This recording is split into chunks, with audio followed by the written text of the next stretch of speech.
Muy buenas noches. Vamos a empezar este programa de Primer Plano con algo que ya se ha comentado mucho en la prensa, en los distintos medios, pero que es uno de los elementos más importantes que ha resultado para propósitos de tener una opinión positiva muy generalizada. La primera parte del gabinete que presentó la presidenta electa Claudia Sheinbaum en los pasados días de la semana anterior. Los comentarios positivos han girado fundamentalmente en términos de la confiabilidad que ofrecen los distintos presentadores, tal vez con la excepción, dicen algunos, y yo me sumo a esto, de Isela, que va como consejera jurídica de la presidencia. Pero en todos los demás hay una carrera que ha sido muy exitosa, que conocen su ámbito, y esta sería la primera propuesta que les hago para comentar. A mí me parece interesante el caso de Ebrard, ¿no? Que en algún momento pues se mantuvo hasta rijoso. Con la presidenta electa. Y en segundo lugar, porque dejarlo en la Secretaría de Economía, él no es economista. Yo no creo que en esa materia haya cursado nada en especial. Pero como la economía, lo comentaba yo en otro ámbito, originalmente era economía política. Y yo creo que se fue diluyendo lo de política, pero nunca ha dejado de ser en primer lugar política, ya sea en el liberalismo, en el neoliberalismo, en el socialismo, todo es, el centro es político. Y Ebrard es eso, es un político. Así que el que lo hayan puesto en economía, porque la parte, digamos, técnica está en Hacienda y está en el Banco de México. Eso sí tiene que ser ya muy profesionales en el caso, pero lo otro no. Ya que estamos opinando sobre individualidades, me refiero al caso de Rosaura Ruiz, que viene acompañado de un pasado. Uno de los gremios más atacados por el actual régimen fue el académico, los científicos, y uno de los instrumentos, o el principal instrumento, fue el CONACYT. Y en ese sentido, simplemente aclaro o menciono que lo van a llevar al rango de secretaría y que Rosaura Ruiz ha sido muy clara en la necesidad de dialogar con la comunidad científica, la cual alaba porque dice genera conocimiento, y el conocimiento para ella es la clave para una buena política pública.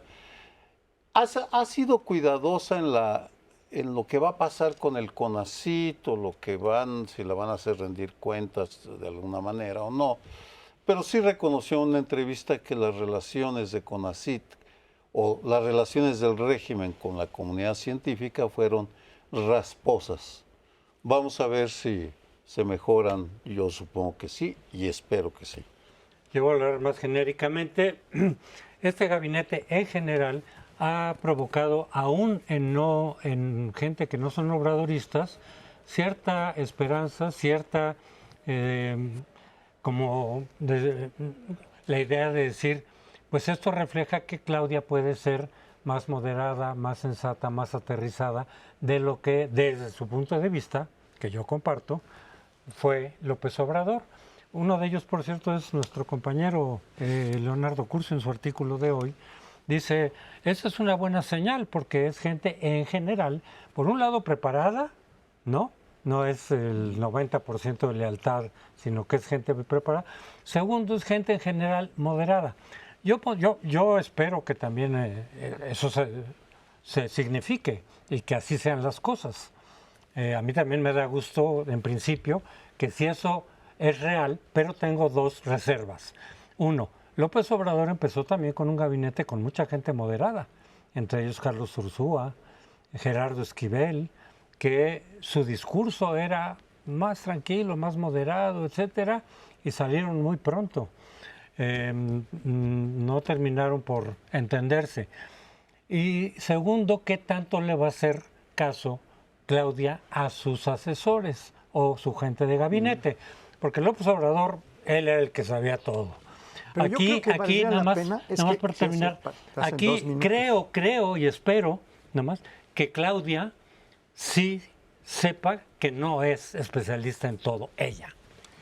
Yo quisiera relevar esta parte que estás empezando a tocar. Este comentario que fue muy comentado del presidente, para mí es 90% más importante la lealtad que el conocimiento, que la especialidad, que la técnica o como lo quieran ver. Yo creo que aquí estamos en presencia de una responsabilidad que en principio parece estar asumiendo la presidenta electa al nombrar a Rosaura para restablecer este diálogo con la comunidad científica, con el impulso a la tecnología y con el incremento que necesariamente tendría que venir para que eso sea realidad del presupuesto que ha tenido muy bajo CONACYT, menos del 1% del PIB, que es lo que en general se recomienda para invertir en términos globales. Sí, yo difiero un poco cuando dice Sergio, la comunidad científica fue atacada. Yo creo que fue marginada. ¿No? Sí hubo un intento que no se llevó a cabo de parte de quien dirige CONACYT de ponerles responsabilidades, pues sí, legales. Ese CONACYT tenía una relación muy estrecha con la empresa privada y eso es lo que molestó.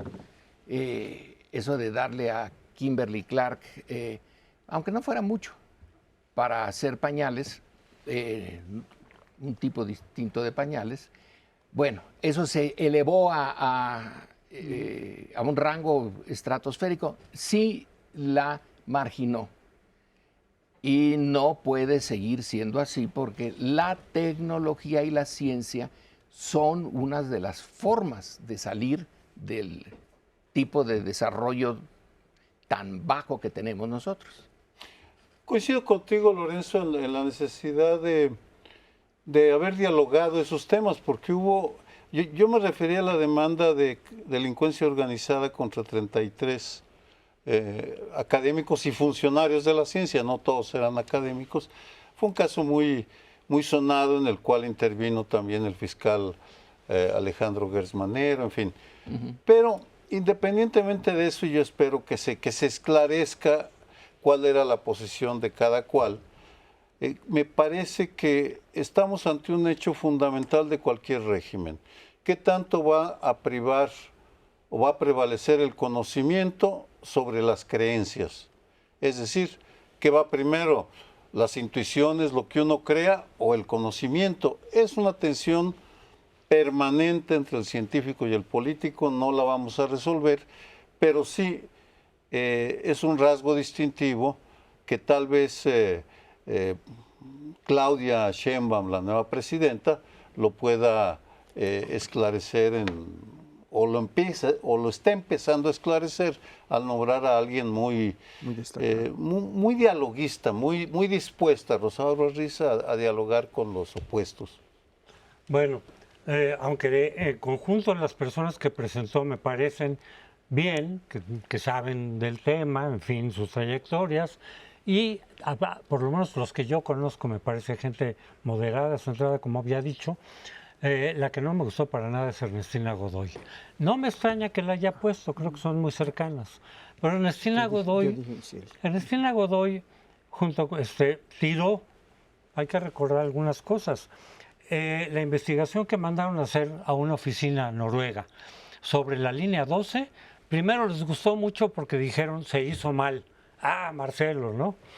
Pero luego la última parte decía, pero le falta mantenimiento, y entonces ya lo tiraron a la basura y descalificaron a esa organización noruega. Luego se le encontró espionaje, que hacía espionaje y no nada más a criminales. Pero tal vez la más grave que me parece es lo que dijo la Suprema Corte cuando recibió el caso de los parientes de Gers Manero. Dijo, aquí se les inventaron delitos. ¿Quién inventó esos delitos? Pues la Fiscalía Capitalina, o sea, Godoy. Y resulta que inventar delitos desde un cargo de esos es un delito. Entonces, aunque no mencionaron el nombre, se infiere que es una delincuente. Bueno, yo quisiera comentar algo que ya ha sido bastante referido, pero me parece que es importante relevarlo para nuestra audiencia. El nombramiento al que se refería Lorenzo, que es el de Marcelo Ebrard, está hecho en función de lo que puede venir en los Estados Unidos, que será un tema que vamos a tocar también un poco más adelante, porque ha tenido una experiencia y una actividad eficaz durante el gobierno que está terminando para su relación con el secretario de Estado, con el presidente Trump, etcétera. Y si como dicen algunas encuestas, pero bastantes encuestas en Estados Unidos, es el que se ve como preferido para la elección, pues sería muy importante. ¿Qué pasa como hipótesis con Marcelo Ebrard si es electo Biden? ¿Se quedará allí mucho tiempo o pronto lo harán a un lado o él mismo? Pues se puede regresar al Senado porque fue electo senador, sí, como hizo Germán Martínez o algo así. Sí se puede regresar como... Sí, no es el único caso, pero yo supongo que con toda la experiencia política que tiene, se le va a necesitar en esa secretaría, en la parte de la negociación con el tema. Economía política, porque van a seguir teniendo un montón de problemas de índole política. Bueno, por otra parte, Juan Ramón de la Fuente, que su área es psiquiatría, pero como le puse en un mensajito, en un mundo de locos, un psiquiatra está bien, pero ya en serio, su capacidad de leer al otro, de no antagonizarlo, ya sea como rector de la universidad o en Naciones Unidas, llevar las cosas en paz, en calma, dialogar, creo que sí está exactamente en el lugar donde debía de quedar alguien así. Tu referencia a Ernestina Godoy me lleva a un tema que tiene que airearse, que es la polarización y la abundancia de ataques y críticas de un lado para el otro y de descalificaciones que en buena medida se exacerbaron por la falta de diálogo y por la falta de disposición a conversar y a esclarecer. Yo tengo una buena opinión de Ernestina, pero de la Ernestina que conocí como abogada defensora de las causas democráticas. Ella es fundador de la ANAD, Asociación Nacional de Abogados Democráticos, la conocí hace 30 años. Luego ya no he hablado con ella, hablé una sola vez durante este sexenio, pero sí me parece que hay asuntos que deben esclarecerse. Por ejemplo, el hostigamiento criminal que hizo Alejandro Gers Manero a sus familiares para meterlos a la cárcel. Me parece que eso debe esclarecerse. Ayudaría a la discusión pública, así como lo que pasó con el CIDE, lo que pasó con CONACYT. Es decir, si hay el ánimo de realmente tener una cierta, no reconciliación, pero es aclaración, valdría la pena entender lo que pensaba cada uno y en qué basaba. Pero nos dieron un carpetazo a eso. Nos vamos a tener que ir porque ya estamos sobre el tiempo y volvemos con un tema muy interesante al siguiente bloque.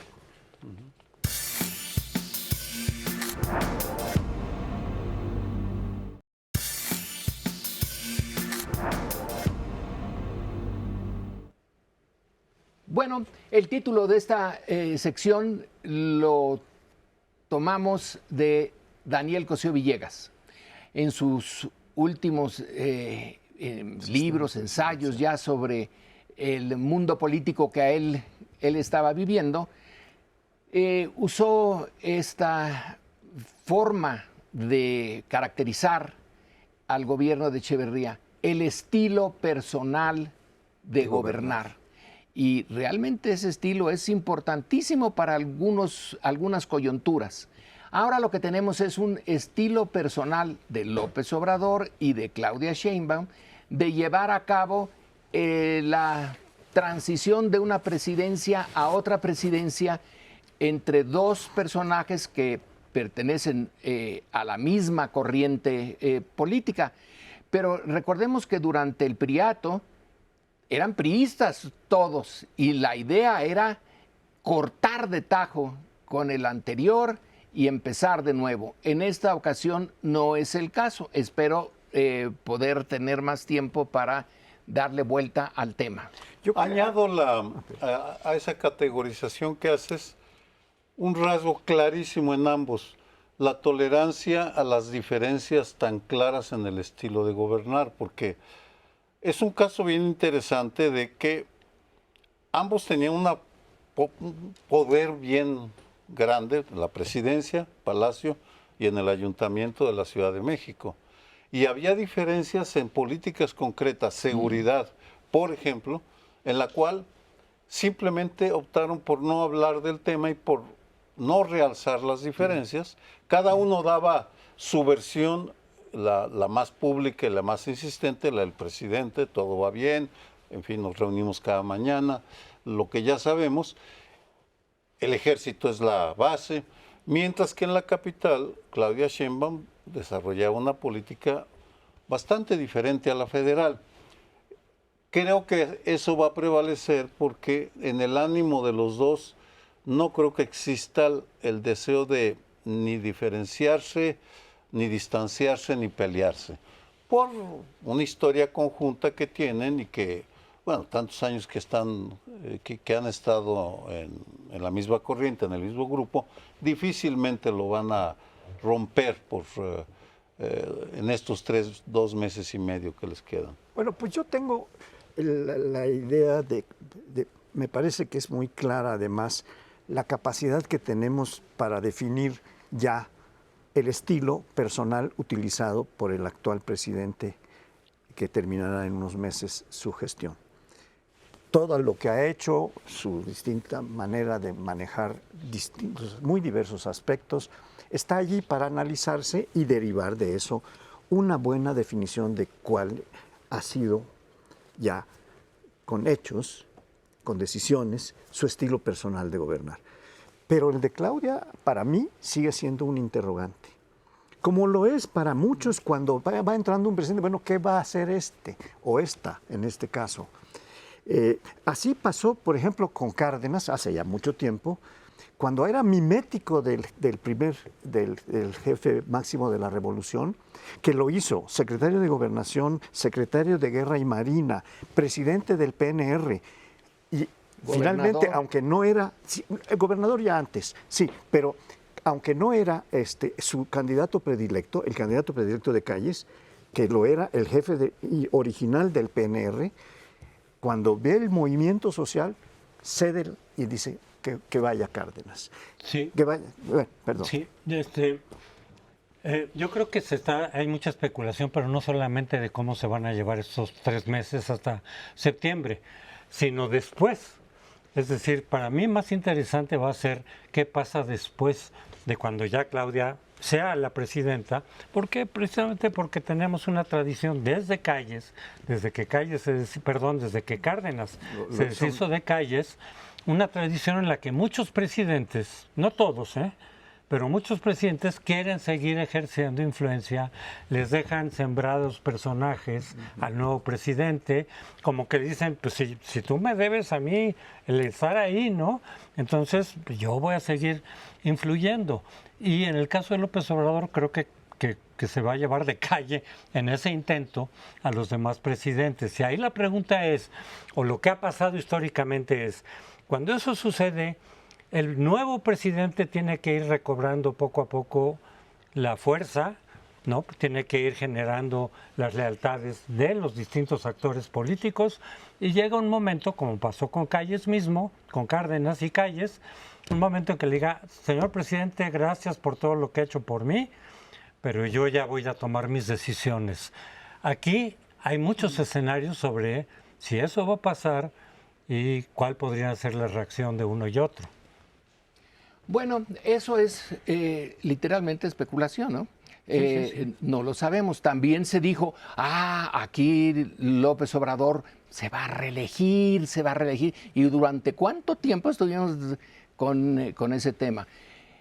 La manera tan clara y específica como lo ha dicho López Obrador, de que yo ya me voy y me voy a mis propiedades ahí, ninguno de los otros lo había dicho. Esto es bien claro. Por otro lado, están a partir un piñón en estos último tramo de que van a ver el tren, que van a ver Oaxaca, etcétera.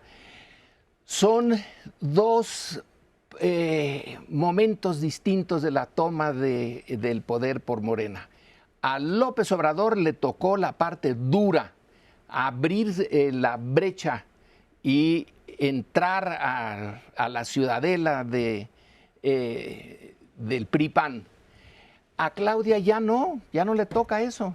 Ella le toca ahora administrar y consolidar, pero ya no le toca el choque directo. Además tiene ese apoyo en los votos y es otra la coyuntura. Así que yo espero que López Obrador haga lo que dijo, porque en general siempre ha hecho lo que dice. Yo me retiro y dejo aquí a alguien en quien tengo confianza, pero ya es otra persona.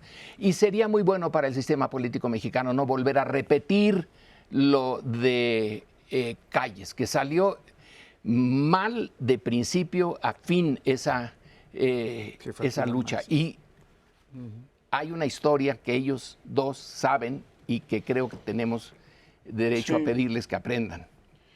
Coincido contigo, pero en el tema de que estamos especulando, sí, pero dentro de la tradición de la cultura política mexicana que es profundamente presidencialista. Vamos, lo comparo con el caso de Estados Unidos o España, en donde los antiguos presidentes es natural que los inviten a los actos. Pedro Sánchez, por ejemplo, invitó a Rodríguez Zapatero a que haga campaña por él. Los del PP invitan a Rajoy o a Aznar. Es parte de la tradición. En nuestra lógica, tal vez por la historia, no tal vez por la historia, suponemos que el que termina ya no debe intervenir, debe quedarse callado en su casa, no volver a hacer declaraciones. Si las hace, lo mandan de embajador a Fiji, como hizo López Portillo con Echeverría. Es decir, esa es la tradición. Puede ser, es posible, que ahora veamos el inicio de una nueva tradición que desconocemos cuál es, pero bueno, uno va a hacer el análisis en los hechos pretéritos para decir qué va a ser. Y estamos especulando sobre qué es lo que es diferente y cómo va a ser diferente. Claro, porque las reglas van cambiando, aunque tengamos una serie de reglas que se formaron a lo largo de todo el régimen priista, algunas cambiaron en los últimos años, otras no. Pero ahí difiero, obviamente, desde un punto de vista distinto al tuyo, Lorenzo. El hecho de que diga yo no me voy a meter, para mí es casi señal de que sí se va a meter. Me parece, mi lectura, salvo casos, salvo excepciones, para mí es que casi lo que diga, yo digo, entonces va a pasar lo contrario. No en todos los casos, pero en muchísimos sí. Y tan es así, Lorenzo, que no hace mucho en una mañanera dijo, desde luego si me pide que Claudia que yo le ayude, eso está bien, ¿no? Hasta ahí, que yo le aconseje, pero yo voy a opinar en lo que no me guste. Entonces ya no fue Conservo tan así mi derecho de diferir. Pues, mi derecho a diferir lo voy a decir, pero ahí sin permiso o con permiso. Dijo, lo que yo no me gusta lo voy a decir. Ahí ya no fue tan alejarse completamente. Bueno, no, pero podía opinar como ciudadano. Yo creo Pero había que... dicho que ni eso, había dicho que ni eso. Yo creo que aquí hay una cosa que también dijo López Obrador, que lo repitió varias veces, de me voy a mi rancho, yo me voy a Palenque, cosas de esto. Que también dijo, a menos que mi presidenta me llame. Eso fue lo que hizo, por ejemplo, Ávila Camacho con Cárdenas, cuando lo llamó a regresar al gabinete, porque estaba en plena guerra mundial, para ser secretario de Guerra y Marina. Bueno, aquí no necesariamente puede regresar porque la llame su presidenta, sino porque lo llame su partido, que es el único capaz de unificar el desgarriate enorme que existe en Morena, las distintas tribus que se han mantenido muy agresivamente una contra otra, unos radicales, unos más conservadores, y el único que los puede unificar, como Cuauhtémoc Cárdenas unificó por 15 años al PRD en medio de una guerra de tribus enormes, hasta que dejó el puesto. Implosionó. Hasta que implosionó. Yo sí creo que la biografía de Andrés Manuel y el hecho, no lo podemos comparar con el Priato o lo que siguió después con el PAN, porque yo parto de del supuesto, que puede que ustedes no lo partan de eso, de que sí hay un cambio de régimen, de que sí es la voluntad es cambiar el régimen y que una de las características va a ser esta. No se necesita matar al anterior, porque a uno, insisto, le tocó destruir mucho, a la otra le va a tocar administrar. Son dos cosas distintas y pueden dejar su huella por en esas dos áreas de una manera que no lleve al choque y a mandar al otro al exilio. Un detalle, ya no tenemos tiempo, pero acabas de tocar el punto tal vez nodal de la discusión sobre el presente y el futuro mexicano. ¿Estamos ante un cambio de régimen o no? ¿En qué sí y en qué no? ¿Y en qué dirección? ¿Y en qué dirección? Y sobre eso no lo vamos a, por supuesto, a agotar en este momento, simplemente lo enuncio como un tema que valdrá la pena, al cual valdrá la pena regresar y que será el tema de la historiografía de los próximos años, definitivamente. Bueno, pues cortamos aquí y espérenos un chiquitito y volvemos con otra cosa en donde a lo mejor diferimos también.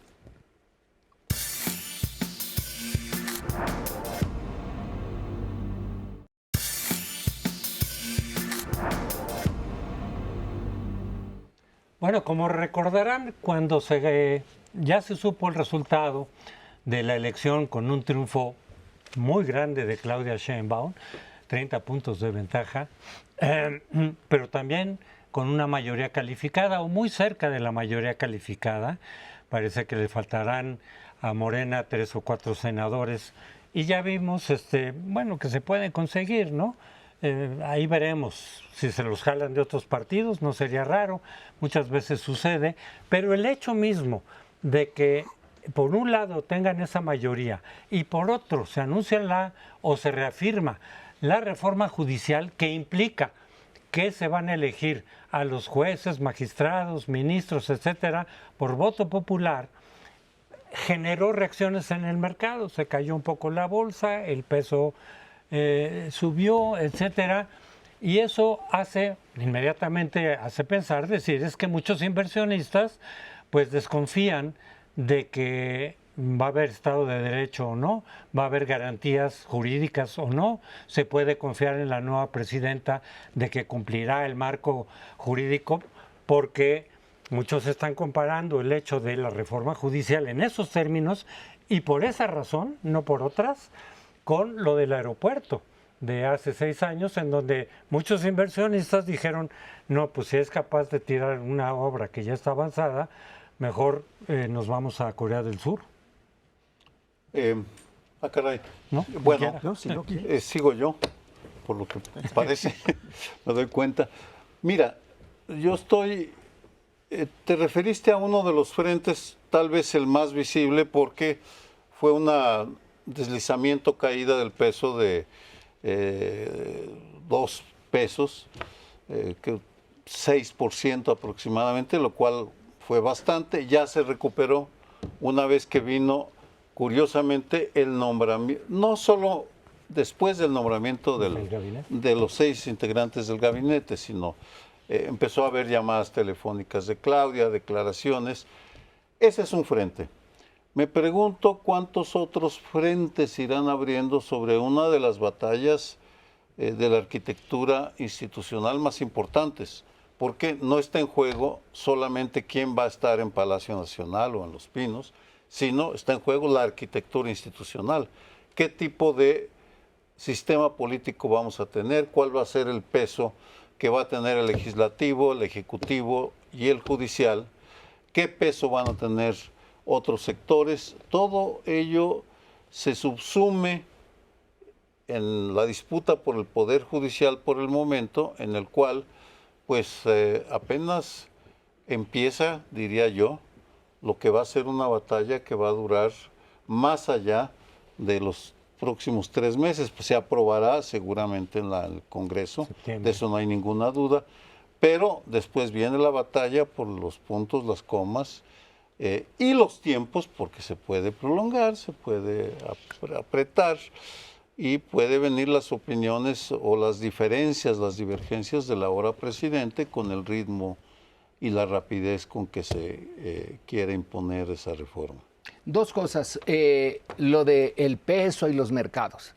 Los mercados así son en realidad bastante coyones y de cualquier cosa se espantan. Francia, cuando Macron dice a raíz de las elecciones para los diputados de la comunidad, llama a elecciones, púmbale, se le cae también parte de los indicadores de su economía y ya ahorita creo que ya volvieron otra vez.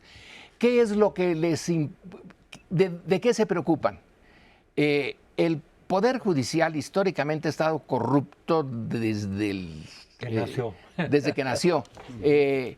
Pero tenían acceso a él vía esa vía. Los grandotes tenían acceso al un trato privilegiado de parte del Poder Judicial. Ahora lo que está en vilo es, ¿seguiremos teniendo eso? Pues espero que no, pero de que les molesta, les molesta. Pero eso no necesariamente indica que las cosas van a ser un desastre. Pueden ser un desastre, pero a lo mejor no.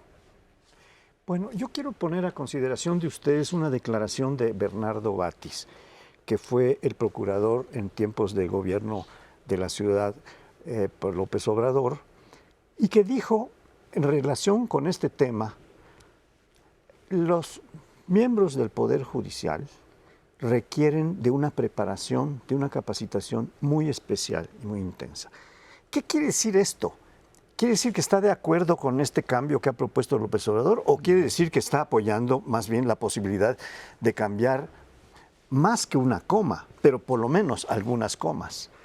Porque ese debate que se va a iniciar ahora va a plantear cosas muy importantes de si es suficiente con este proyecto de que cada uno de los poderes nombre algunos candidatos. Yo creo que sí, efectivamente hace falta un cambio en el Poder Judicial, pero el primer cambio que yo haría es que no quede en manos del presidente o de la presidenta en este caso la propuesta y el nombramiento en una tercera instancia, un directo cuando ha sido rebotada la terna, que la terna las presenten instituciones de la sociedad civil vinculadas a las universidades, vinculadas a la tarea jurídica, judicial, y esas son las que deben ser tomadas en cuenta por el Senado, pero no la del presidente. Que esa era la propuesta de Xóchitl en esa materia, pero ya no va a ser así. Entonces, yo sí estoy de acuerdo contigo, Lorenzo, en que los mercados de pronto se mueven y los estabilizan.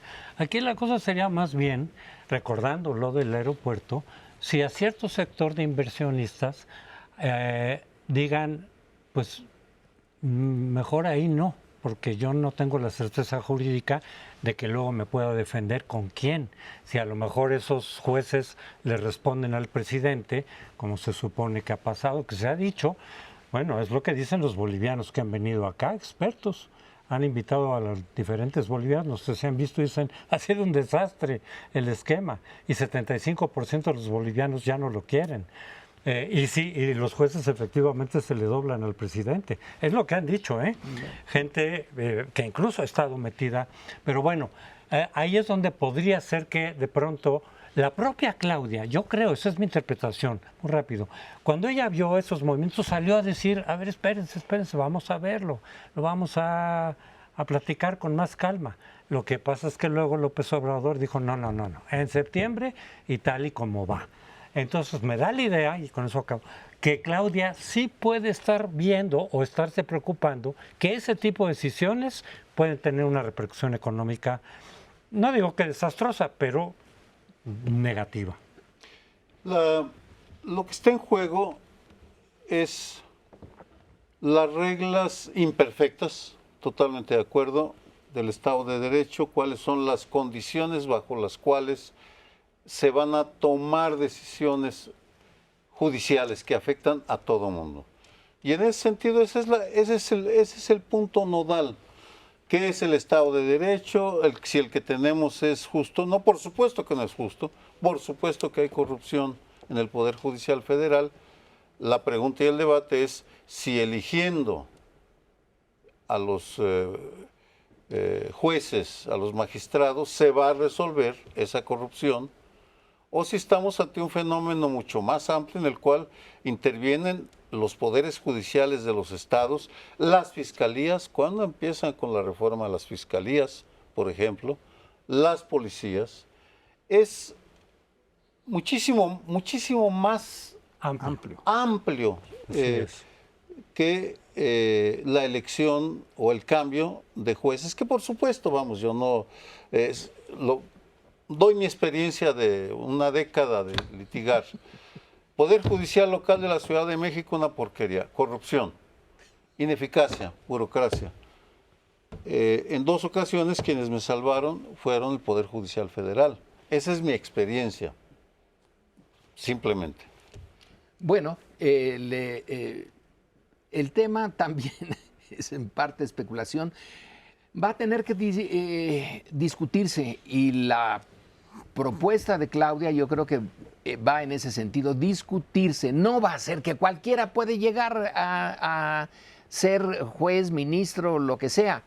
Tiene que haber una preparación y tienen que mostrarlo y tiene que convencer. Pero no es fácil. No hay una vía que podamos nosotros tomar la receta de alguien. En el caso de la Suprema Corte, hoy en Estados Unidos está en tela de juicio porque se sospecha de los miembros de esa Corte en general de que son demasiado conservadores y que van en contra de los intereses de lo que es la mayoría, la opinión de la mayoría de los estadounidenses en materia del aborto, por ejemplo. Y luego el juez Thomas, bueno, ese ya ni qué decir, que se pasa sus vacaciones con gente de mucho dinero, etcétera. No es nuestro caso único, pero sí es uno de los más complicados y de los que tiene mayor tradición de corrupción. Sí, y podemos recordar muchas cosas de la Suprema Corte de Justicia. En la elección del 2000 tomaron, como eran 6 republicanos, francamente tomaron postura en favor de Bush, pese a que habían elementos de fraude, etcétera. Pero en fin, desde luego que en ningún país hay nada perfecto. Pero en este caso, por ejemplo, reforma judicial, claro que se necesita para combatir la corrupción, etcétera, pero incorporo lo que dice Sergio, que no es nomás el Poder Judicial, son policías, ministerios públicos, fiscalías. Muchas veces acusan a jueces de que soltaron a un delincuente y dicen corrupción, pero dicen, es que estaba mal hecho el expediente. No digo que no ha habido casos, que sí ha habido corrupción, Es por el supuesto. Ministerio Público, Pero hay muchos casos que dicen, es que está mal hecho, es que no están las pruebas suficientes, pero le atribuyen la responsabilidad al juez. Entonces, yo lo que no veo tampoco, no sé si alguien de Morena, nada más No, la pues pregunta. ya terminó. Bueno, hasta luego, entonces nos vemos la siguiente.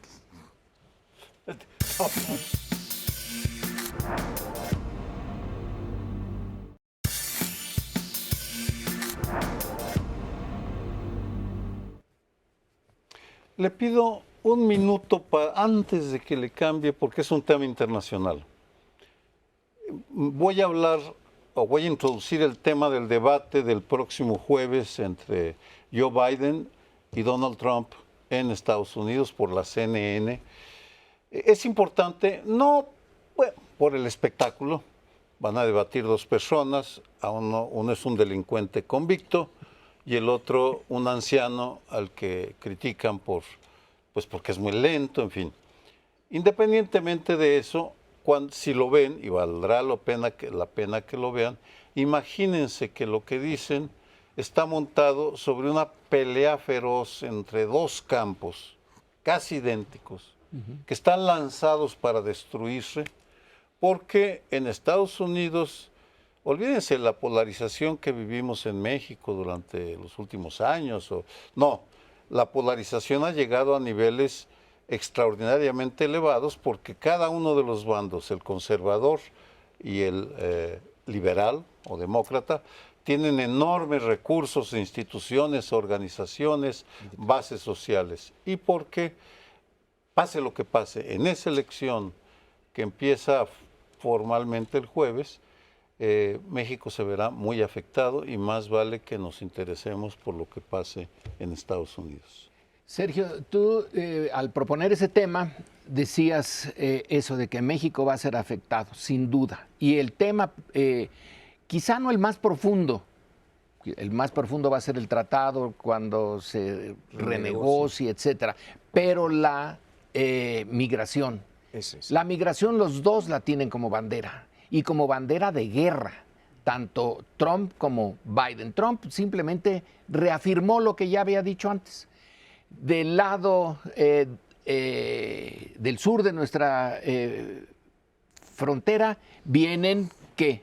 Malhechores. Luego, yo no sé de dónde sacó que gentes que salían de los manicomios los echaban para que cruzaran la frontera y a los loquitos. Miren quién habla.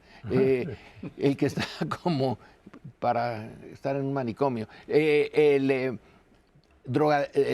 Tratantes de personas, drogadictos y traficantes de drogas, etcétera.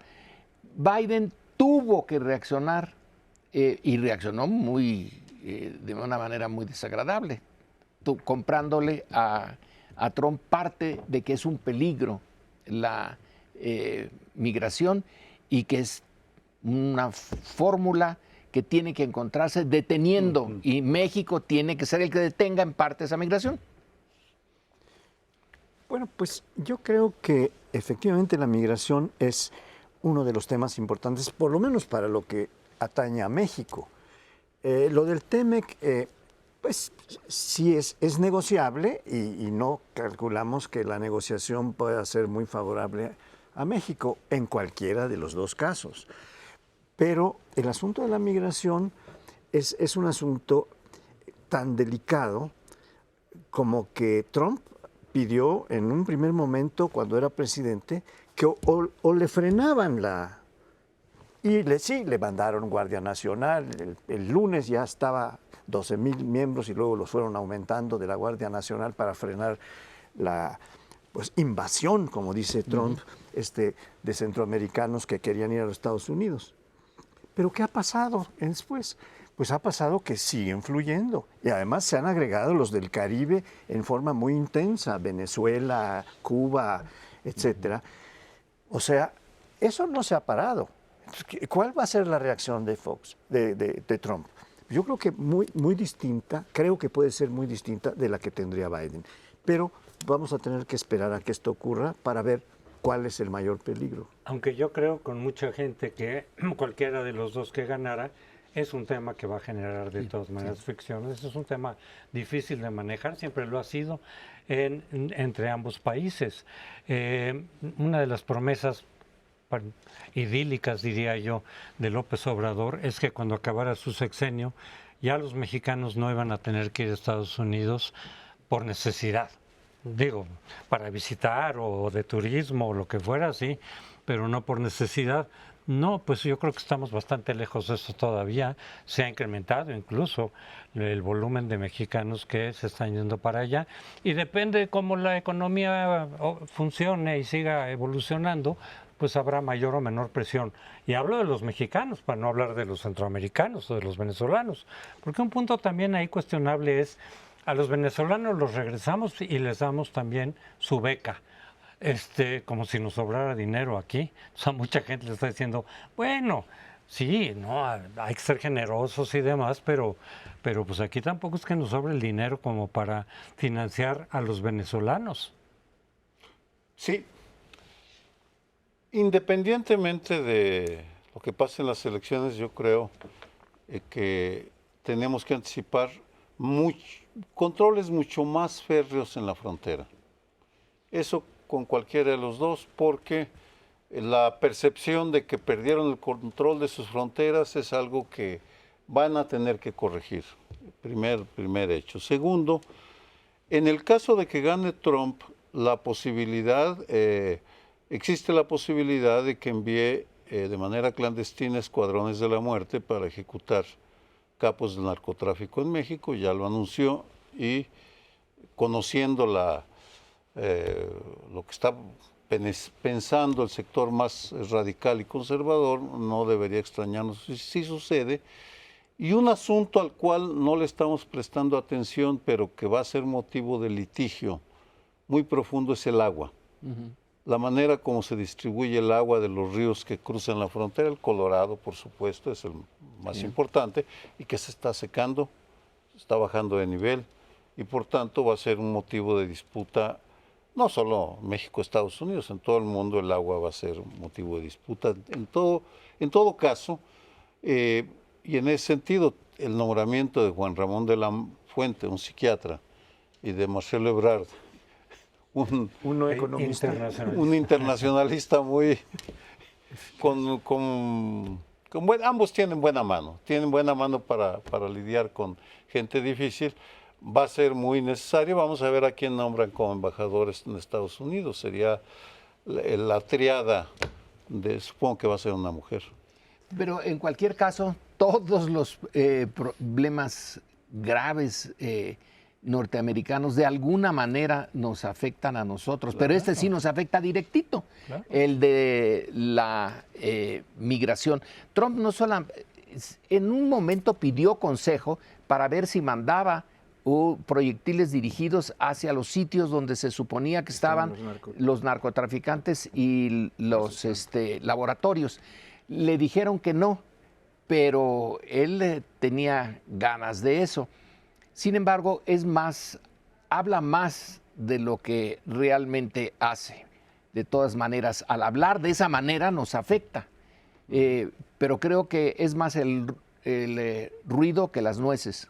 Bueno, yo creo que lo que tenemos que prepararnos en México es a que se quede una enorme cantidad de los migrantes que tratan de entrar a Estados Unidos y que no van a poder entrar. Eso se va. Esta limitación de entrar en las fronteras es algo que ya ustedes plantearon y me parece que es obvio que eso va a ocurrir, sea quien sea el presidente. Por tanto, los que van a permanecer en nuestro territorio hay que atenderlos, no solo a los venezolanos dándoles becas, sino hay que conseguirles trabajo, educación para sus hijos, salud, etcétera, y ubicarlos en territorio nacional, como se había pensado en el principio del gobierno que está terminando hacer. Y ahora vamos a tener la necesidad de hacerlo, porque si esta gente está huyendo de cuestiones de que ponen en riesgo su vida, en gran peligro, no los podemos sacar como hacen los Estados Unidos, de que los deportan inmediatamente, porque es mandarlos al infierno, es mandarlos a la destrucción. Entonces, esa va a ser una gran responsabilidad que tenemos que asumir en México, nos guste o no nos guste. El otro tema complicado, además de la migración, son las drogas. Vinculando lo que vimos en el segmento pasado, la DEA le preocupa la reforma judicial, porque dice, si van a ser electos, los que se van a movilizar son, por un lado, en cierto nivel, el partido mayoritario. Por otro lado, abajo, a nivel local, los narcotraficantes, que podrían ser los que movilizaran y manejaran las cosas de tal manera que salgan jueces de los que a ellos les favorezcan. Eso dijo la DEA. ¿Qué tanta razón puede tener o no? No sé, pero es un foco de preocupación que ya lo expresaron con todas sus letras. Creo que también la droga va a seguir siendo una cuestión de fricción. Por supuesto, como ven, pues pasaron las elecciones, pero los problemas no se fueron, ahí se quedaron y aquí van a seguir para bien y para mal. Algunos se resolverán, otros no, otros se transformarán, pero es parte de la historia que estamos viendo transformándose día a día. Nos tenemos que ir hasta la próxima semana. Los problemas no pasarán. No pasarán.